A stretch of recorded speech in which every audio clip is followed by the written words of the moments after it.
Après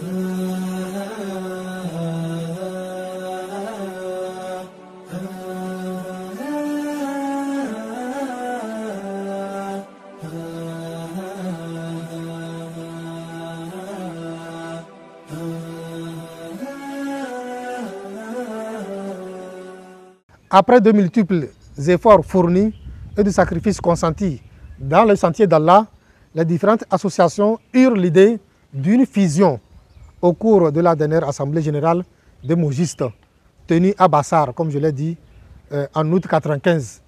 Donc déjà en août 1995, il y a eu l'Assemblée générale des Mogistes à Bassar. C'est là que cette idée encore foisonnait les esprits et les gens se sont dit que il faut nécessairement qu'on y parvienne. Alors, donc, le 16 mai, cela a été concrétisé dans la mosquée de Zoumassessé. Donc, en assemblée générale constitutive. Et il y a une chose à rappeler. Le conseiller dont je parlais, quand les choses sont arrivées ainsi, il se disait que non, bien sûr que l'idée est venue de lui, puisque c'est lui qui est allé et il a vu vraiment les corporations différentes qui étaient là. Mais le cas du Togo n'était pas vraiment, en tout cas, n'attirait pas bien sûr les esprits. Donc, ce n'est pas bien que lui, il réclame la direction pour qu'on dise que c'est lui qui doit être président. Donc, à ce niveau, ils ont eu du mal à choisir. Est-ce que c'est les élèves? Puisque les élèves aussi avaient un poids. Mogista était vraiment un poids lourd au Togo. Au même temps, Géiba, c'est juste sur le campus. Voilà, donc c'était compliqué. Les gens de Palimé, les gens de Bassar, de Kara, comme je l'ai dit, ACMK, tout ça là devrait faire tomber leur structure locale pour embrasser, ou en tout cas oui, embrasser la structure générale qui est l'AMT. Maintenant, qui mettre au devant? Ça a été compliqué. C'est là qu'on a dû faire recours à une sœur. Donc je vais vraiment demander qu'on dise Atakbir pour les sœurs. Atakbir. Atakbir encore. Non, encore.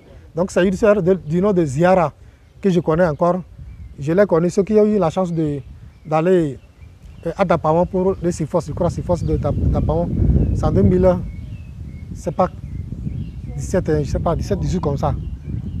SIFOS Dapaon.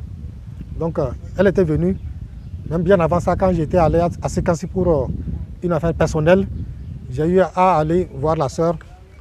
Elle me connaissait bien sûr, puisqu'elle venait aussi souvent au congrès. Quand on fait des congrès, elle venait. Donc la sœur Ziara est là, encore en vie, qu'Allah la bénisse. Donc c'est, en tout cas, c'est elle qu'on a, sur sa personne, qu'on a fait porter la direction de l'AMT. En fait, dans la phase transitoire, parce qu'il fallait quelqu'un pour la transition. Voilà, comme actuellement, Inousso Brahima est en train de le faire. Donc je rappelle que après le décès de M. Tetou, donc c'est Inousso Brahima qui a pris la relève. Mais donc jusqu'ici, c'est toujours l'intérim qui l'assume pendant plus de 10 ans. Qu'Allah nous assiste. Donc si on sait bien diriger, on peut continuer pendant des années, Inch'Allah. Qu'Allah facilite. Donc voilà. Et ce qui a vraiment attiré l'attention des gens, donc c'est la sœur là qu'on a mis à la tête de la structure transitoire pour qu'on ait, Inch'Allah, ce qu'on a aujourd'hui. Donc la sœur Ziara, qu'Allah la bénisse davantage.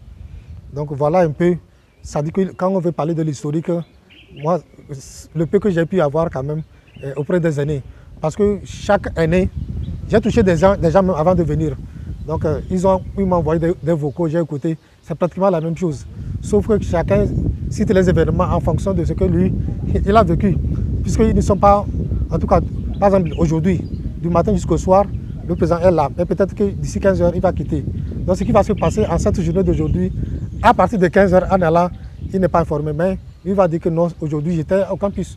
Ouais, donc chacun cite les événements comme bon de sa main, en tout cas, de la façon dont il appréhende les choses. Mais de façon un peu résumée, c'est ce que je peux, Inch'Allah, vous raconter comme histoire liée à cela.